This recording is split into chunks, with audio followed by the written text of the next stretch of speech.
Assalamualaikum teman-teman. Kembali lagi di YouTube kami, si Apoteker. Kali ini kami akan membahas tentang manajemen logistik khususnya di rumah sakit.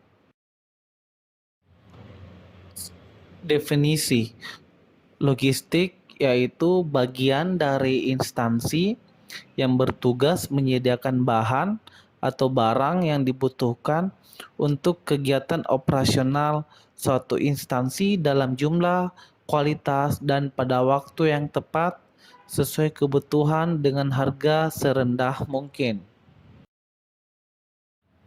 Tujuan dari manajemen logistik yaitu tersedianya bahan logistik setiap saat dibutuhkan, baik mengenai jenis, jumlah, maupun kualitas yang dibutuhkan secara efisien.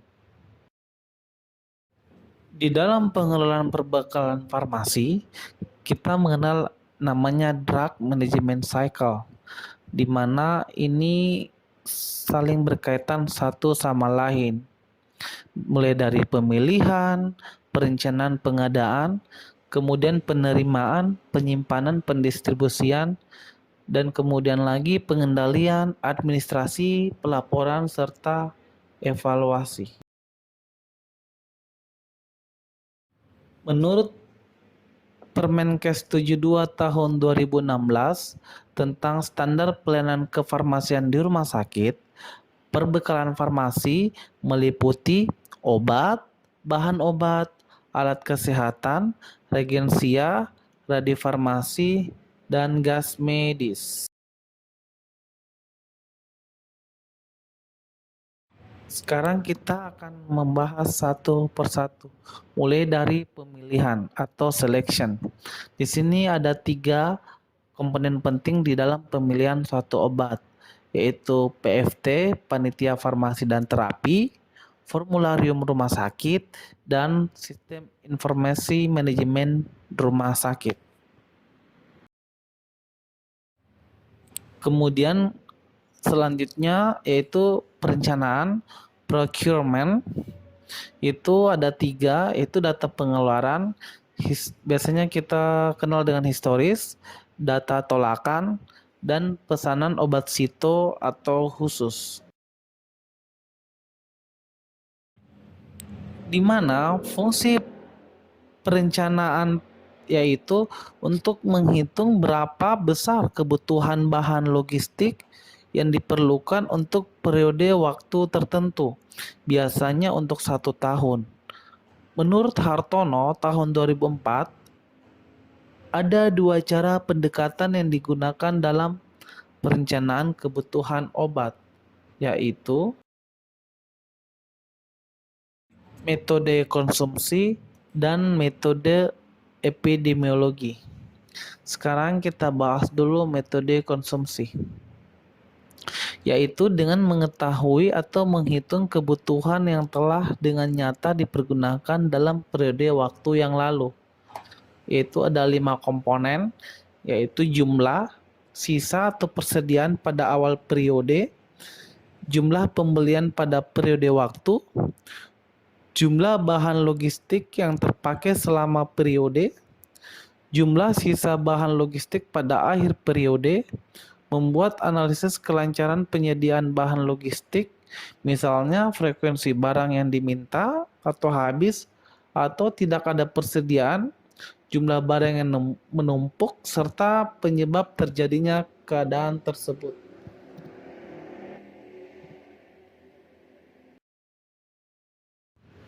Yang kedua, metode epidemiologi, yaitu dengan melihat program kerja yang akan datang. Biasanya itu kita membuat analisa kebutuhan untuk dapat menunjang pelaksana kegiatan pada periode waktu yang akan datang, di mana berorientasi kepada program pelayanan, pola penyakit, target kinerja pelayanan.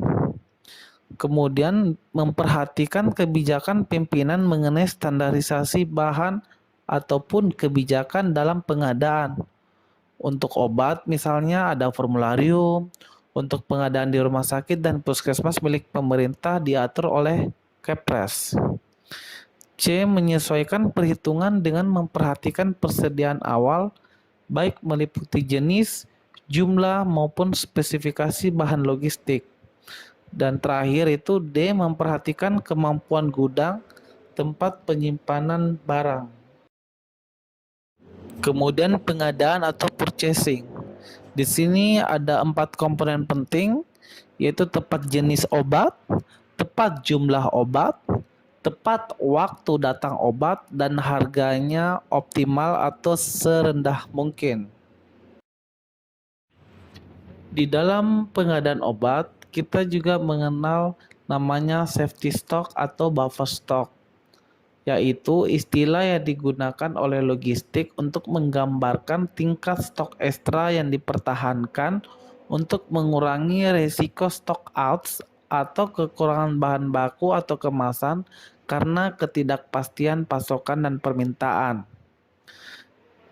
Di mana biasanya kita perhitungan namanya waktu tunggu atau lead time, yaitu jangka waktu antara pesanan pelanggan dan pengiriman produk akhir.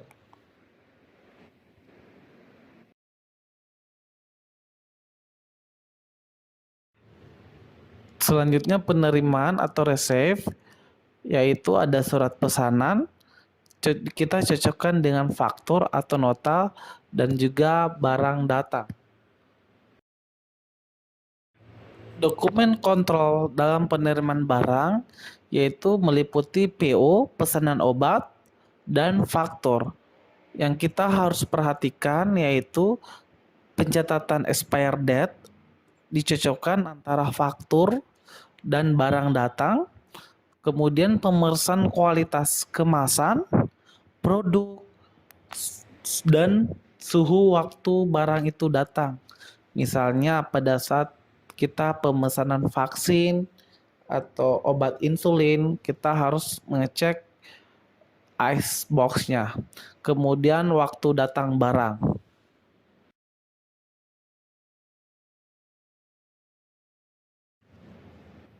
Di dalam penerimaan barang, kita akan mencatatnya di dalam kartu stok, meliputi nama barang, bentuk sediaan, kekuatan atau dosis, pabrik atau supplier, nomor batch, dan expire date, serta jumlah atau satuan dos atau satuan terkecil dari.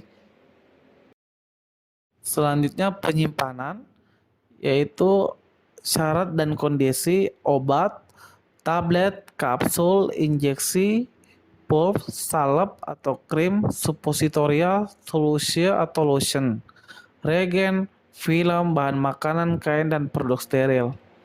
Di dalam penyimpanan obat, biasanya kita menyimpan sesuai dengan alfabet dan bentuk sediaan. Misalnya tablet, semua tablet, kapsul khusus kapsul, injeksi khusus injeksi, dan sebagainya. Pada proses penyimpanan obat, baik itu di gudang, depo, atau tempat pelayanan, kita harus memperhatikan fasilitas, kondisi, dan sistem suatu penyimpanan obat, di mana prinsipnya yaitu memastikan kondisi penyimpanan sesuai dengan syarat penyimpanan dari pabrik, meliputi suhu, kelembapan, dan cahaya, sehingga memastikan pasien mendapatkan barang sesuai dengan kondisi yang dipersyaratkan. Adapun syarat penyimpanan yaitu antara suhu kamar itu 25 sampai 30 derajat Celcius, suhu sejuk 8 sampai 15 derajat Celcius, dan suhu dingin 2 sampai 8 derajat Celcius. Untuk kelembapan, kering kecil 65%, lembab 65 sampai 80%, dan cahaya terlindung dari cahaya matahari dan peka terhadap cahaya.